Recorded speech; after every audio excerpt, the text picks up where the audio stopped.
Hey everyone, welcome to season 2 of the Above the Clouds podcast. My name is Josh Henry, and I am so grateful that you are joining me. Hey, for season 2, we are doing something pretty wildly different that I'm really excited about. And that is that for the next 2 to 3 months, we are actually going to be journeying together through the Sermon on the Mount. So I have called this whole season the Sermon Above the Clouds.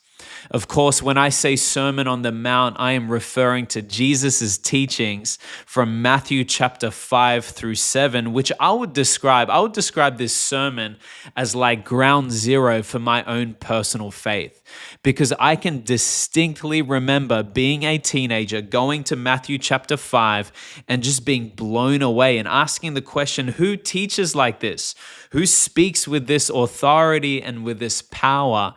And my prayer is that as we go through this together, that the same would happen for you, that these would be like words of life and encouragement and words that give you vision for what this, at first glance, upside down, but really what this right side up kingdom is all about. I love what Dallas Willard says, classic me quoting Dallas Willard, but he says, what we have come to call the Sermon on the Mount is a concise statement of Jesus' teachings on how to actually live in the reality of God's present kingdom available to us.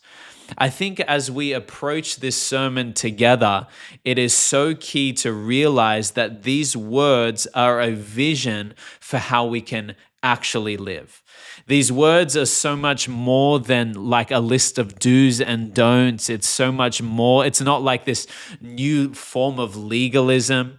And it's certainly, I believe, not a list of impossibilities that we can never actually attain to.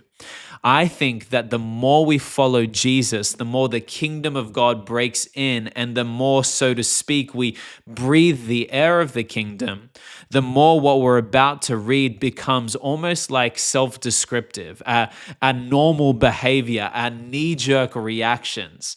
And talking about self-descriptive, it certainly describes what Jesus is like. I love what Philip Yancey says.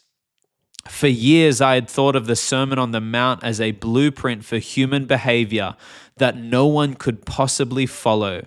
Reading it again, I found that Jesus gave these words not to cumber us, but to tell us what God is like. Every single time I read the Sermon on the Mount, I find myself inspired, I find myself challenged, but more than that, I just find myself really grateful. I read the Sermon on the Mount and I'm just like, man, is this really the kingdom that I get to belong to, the king that I get to follow? In the words of Tim Keller says, hey, you're either going to belong to one kingdom or the other. You're going to be a citizen of one or the other.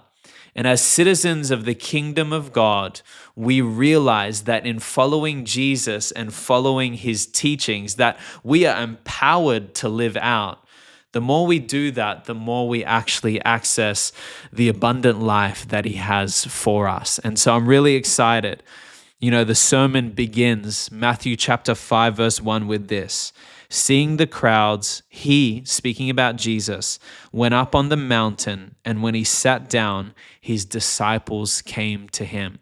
Like the disciples back then, why don't we follow Jesus up on the mountainside? Why don't we follow Jesus above the clouds and learn from him and draw life and find life in his teaching? So I'm excited. Let's do this. We're going line by line. Like, subscribe, share.